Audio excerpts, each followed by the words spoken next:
نحمدہ ونصلی علی رسولہ الکریم اما بعد۔ اس وقت مجھے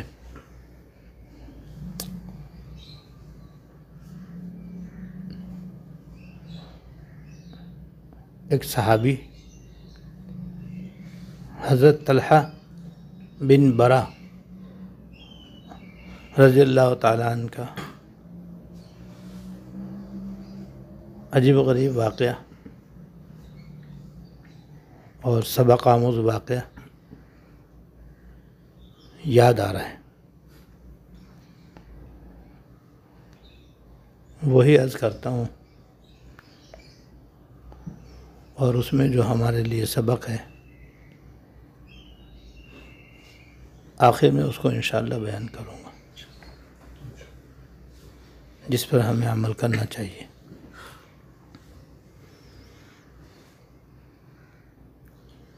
جس وقت سرکار دو عالم صلی اللہ علیہ وسلم مکہ مکرمہ سے ہجرت فرما کر مدینہ طیبہ تشریف لے گئے، تو اس وقت انصار مدینہ اور اہل مدینہ نے جیسا عاشقانہ آپ کا استقبال کیا، دنیا میں اس کی کوئی اور مثال نہیں ملتی، نہ مل سکتی۔ ہر شخص اپنی نظریں اور دل آپ کے لیے بچھائے ہوئے تھے۔ خواتین اپنے گھروں کی چھت پر آپ کی ایک جھلک دیکھنے کے لیے بےتاب تھیں۔ بچیاں خوشی میں آپ کے شان میں ترانے پڑھ رہی تھیں، بچے خوشی میں تیر اندازی کر رہے تھے۔ ہر شخص دل و جان قربان کیے ہوئے تھا۔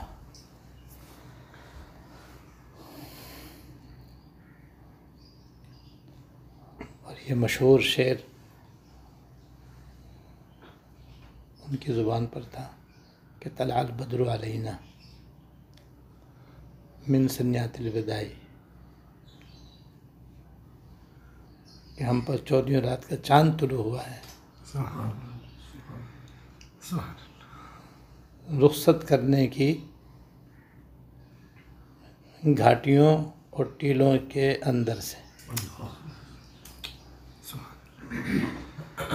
وجب الشکر علینا، ہم پر شکر ادا کرنا واجب ہے جب تو کوئی دعا کرنے والا دعا کرتا رہے۔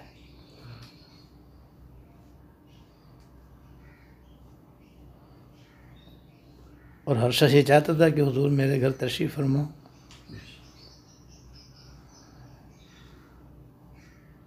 لیکن آپ نے فرمایا یہ میری جو اونٹنی ہے جس پر میں سوار ہوں، یہ اللہ تعالیٰ کی طرف سے جہاں مجھے ٹھہرنا ہے وہاں جانے کے لیے مامور ہے،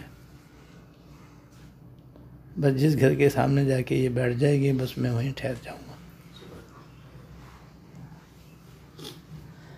تو ایسا زبردست اور وہ عاشقانہ والہانہ آپ کا استقبال ہوا ہے کہ اس کی نظیر نہیں مل سکتی۔ اسی دوران ایک نوجوان آپ کے قریب ہوا اور قریب سے قریب ہوتا چلا گیا، اور پھر اس نے نہایت قریب ہو کر عرض کیا کہ حضور آپ مجھے جو حکم دیں میں کرنے کے لیے تیار ہوں۔ اللہ، بس آپ حکم دیجئے، میں آپ کا ہر حکم بجا لانے کے لیے تیار ہوں۔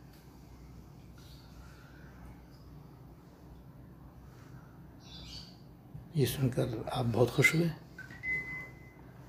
اور اس کے جواب سے محظوظ ہوئے اور فرمایا جاؤ اپنے والد کو قتل کر کے آؤ۔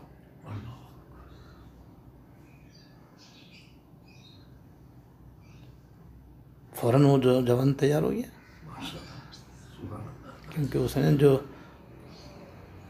حضور کی تابع داری کا اقرار کیا تھا وہ رسمی نہیں تھا، نقلی نہیں تھا، حقیقت میں تھا۔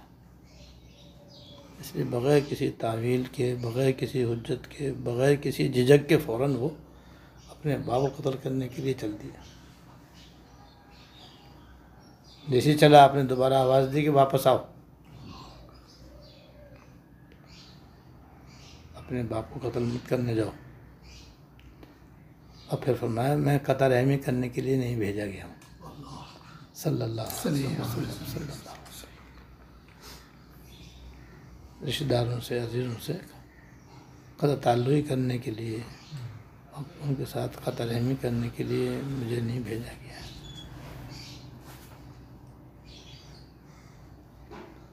بہرحال انہوں نے تو حضور کا حکم مانا اور چل دیے تھے، پھر آپ نے بلایا تو واپس آ گئے۔ ایسے جانثار تھے وہ۔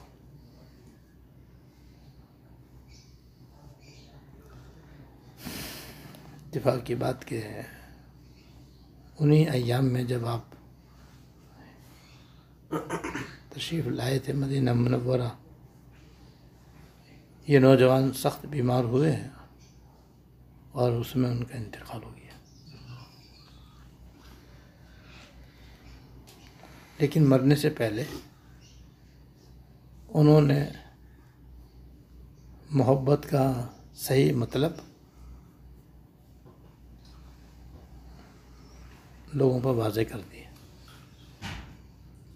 کہ حضور سے محبت کا کیا مطلب ہے، کیا مقصد ہے، اس کی کیا حقیقت ہے، وہ بتلا دی، جو ابھی آگے چل کر آپ کو معلوم ہوگی انشاءاللہ تعالی۔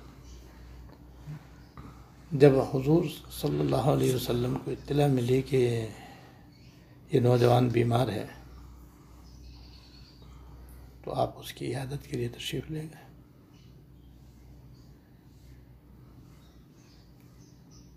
اور معمول کے مطابق اس کی عیادت فرمائی، لیکن آپ کو اندازہ ہو گیا کہ میرا عاشق جو ہے دنیا سے جانے والا ہے، اب اس کے بچنے کی امید نہیں ہے۔ تو واپسی پر آپ نے ان گھر والوں سے کہا کہ دیکھو اگر ان کا انتقال ہو جائے تو مجھے اطلاع کرنا تاکہ میں ان کی نماز جنازہ پڑھ سکوں۔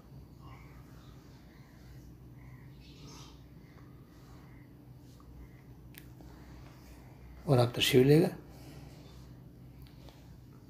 جب آپ تشریف لے گئے تو واقعی ان کا آخری وقت تھا،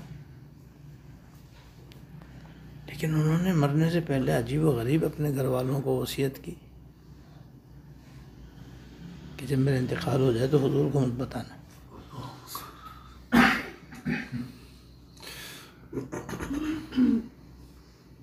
بغیر بتائے مجھے نماز جنازہ پڑھ کے دفنا دینا۔ ہاں میری طرف سے جا کر حضور کو سلام عرض کر دینا اور درخواست کرنا کہ حضور میرے لیے استغفار فرما دیں۔ اور میں اس لیے وصیت کر رہا ہوں کہ مجھے خطرہ ہے کہ کہیں حضور میرے جنازے کے لیے تشریف لائیں اور خدا نخواستہ کوئی یہودی آپ کو تکلیف نہ پہنچاتے۔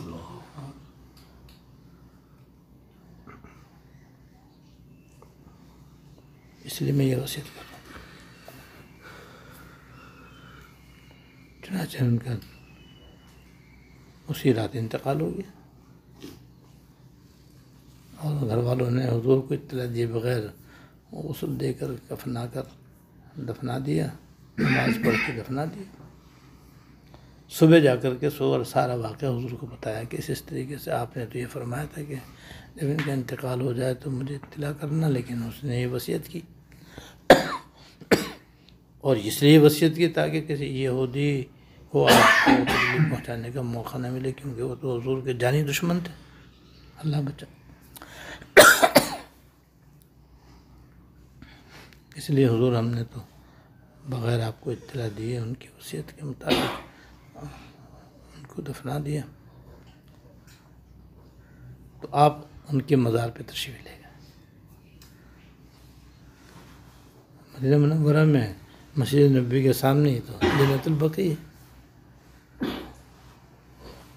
کوئی زیادہ دور نہیں ہے، آپ اس کے مزار پہ تشریف لے گئے اور قبر پہ کھڑے ہو کر کے آپ نے اللہ تعالیٰ سے یہ دعا کی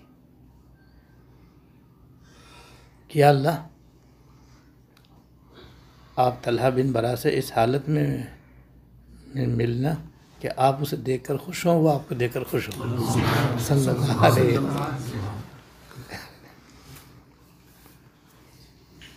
یا اللہ، آپ طلحہ بن برا سے اس حالت میں ملنا کہ آپ اسے دیکھ کر خوش ہوں، وہ آپ کو دیکھ کر خوش ہوں، اور آپ کی دعا یقیناً قبول ہوئی ہوگی انشاءاللہ تعالی، کیونکہ آپ مستجاب الدعوات تھے۔ یہ ان کا دیکھو کیسا عجیب و غریب واقعہ ہے، جس میں ہمارے لیے سبق ہے کہ بھئی محبت اصل میں تابعداری کا نام ہے، اور دوسرے کی راحت کا اہتمام کرنے کا نام ہے، اپنے شوق پورا کرنے کا نام نہیں ہے کہ ہمارا شوق یہ ہے کہ ہم یوں کریں اور یوں کریں اور ایسا ہو اور ویسا ہو۔ اس کا نام محبت نہیں ہے، تابعداری نہیں۔ محبت اس کا نام ہے کہ ہماری ذات سے محبوب کو راحت ملے اور وہ جو حکم دیں سر آنکھوں پر۔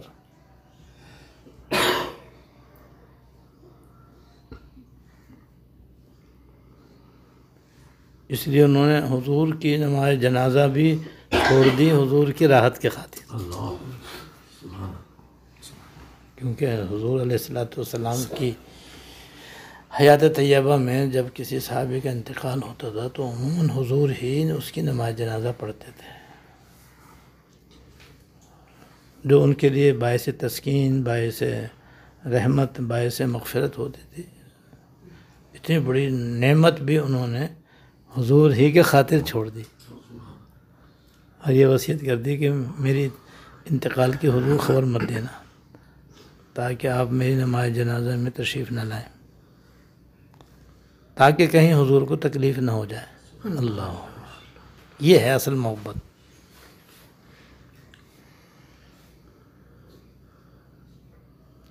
اور پھر حضور کی کیسی قیمتی دعا ان کو ملی، سبحان اللہ۔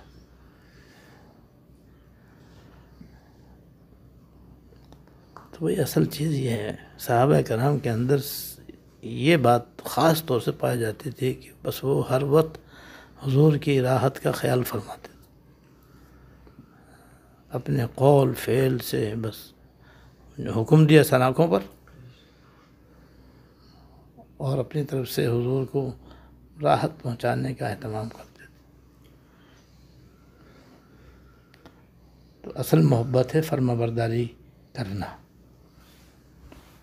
تب تو محبت ہے، ورنہ تو محبت نام کیے پھر۔ اس لیے حقیقی کی محبت دل میں آنی چاہیے، جب یہ آئے گی تو اس کی علامت یہ ہے کہ ان المحب لمن یحب یطیع، جو محبت کرنے والا ہوتا ہے وہ جس سے محبت کرتا ہے اس کی تابعداری کرتا ہے، اور حضور کی تابعداری یہ ہے کہ حضور کے نقش قدم پر چلیں، آپ کے طور طریقے اختیار کریں، آپ کی سنتوں پر عمل کرنے کی عادت ڈالیں، تب تو محبت ہے۔ اور اگر محبت کی تو تسبیح پڑھ رہے ہیں، اطاعت نام کو نہیں ہے، تو یہ جھوٹی محبت ہے، نام کی محبت ہے۔ آج کل نام کی محبت کا بڑا دورہ ہے۔ صحابہ کرام جو تھے وہ دل و جان سے محبت بھی کرتے تھے، تو دل و جان ہی سے فرما برداری بھی کرتے تھے۔ اب اس سے بڑھ کے کیا فرما برداری ہوگی کہ حضور فرما رہے ہیں کہ بھئی جب ان کا انتقال ہو جائے تو مجھے اطلاع دینا، جس کا مطلب یہ تھا کہ انشاءاللہ حضور ہی ان کی نماز جنازہ بھی پڑھائیں گے۔ اس کے باوجود حضور کی تکلیف کے خاطر یہ وصیت کر رہے ہیں کہ حضور کو بتانا نہیں۔ کہ ایسا نہ ہو حضور میرے جنازے کے میں شریک ہونے کے لیے تشریف لائیں اور خدا نخواستہ کوئی یہودی آپ کو نقصان پہنچا دے، تکلیف پہنچا دے۔ اور شروع میں جو آپ نے ان کا امتحان لیا کہ یہ سچی محبت ہے یا بناوٹی، تو حکم دیا کہ جاؤ اپنے باپ کو قتل کر کے آؤ، تو وہ تو سچے عاشق فوراً چل پڑے۔ پھر آپ نے واپس بلا کر کے پھر یہ تعلیم دے دی کہ بھئی قطع رحمی میں جائز نہیں ہے، رشتہ داروں کے ساتھ ناحق قطع تعلق کرنا اور ان سے تعلقات توڑنا اور ان کو ستانا، تکلیف دینا، یہ درست نہیں ہے۔ اللہ تعالیٰ ہمیں بھی اپنے اللہ تعالیٰ ہمیں ہم سب کو، ہمارے گھر والوں کو، ہمارے احباب جملہ متعلقین کو اپنی اور اپنے حبیب صلی اللہ علیہ وسلم کی سچی محبت عطا فرمائے اور دل و جان سے آپ کی سنتوں پر عمل کی توفیق دے۔